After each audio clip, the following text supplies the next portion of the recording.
একটা বন্ধু আমাকে কমেন্ট করেছে, কমেন্টটা পড়ছি, তোমরা শোনো।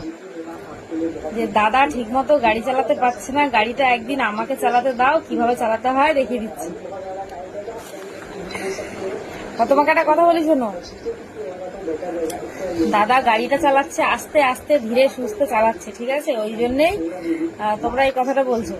তো তোমাকে যদি চালাতে দিই, তুমি কি আর রেখে রেখে চালাবে? মানে এমন ভাবেই চালাবে গাড়িটা রাস্তায়, বাম্পারে ফেলে, তারপর জ্যামে ফেলে, টায়ার টিউব পাংচার করে এমন অবস্থা করবে গাড়িটা, মানে আর দ্বিতীয় আর কেউ চালাতে পারবে না। হ্যাঁ, আর তোমাকে চালাতে দিলে সেটা গাড়িটা আর গাড়ি থাকবে না, সেটা অন্য কিছু হয়ে যাবে, বুঝলে তো? ওই জন্য দূরের থেকেই দেখো শুধু গাড়িটা। কারণ চালালে, মানে যাকে চালাতে দেবো সে আর গাড়িটা গাড়ি রাখবে না। দূরের থেকে ফোকাস।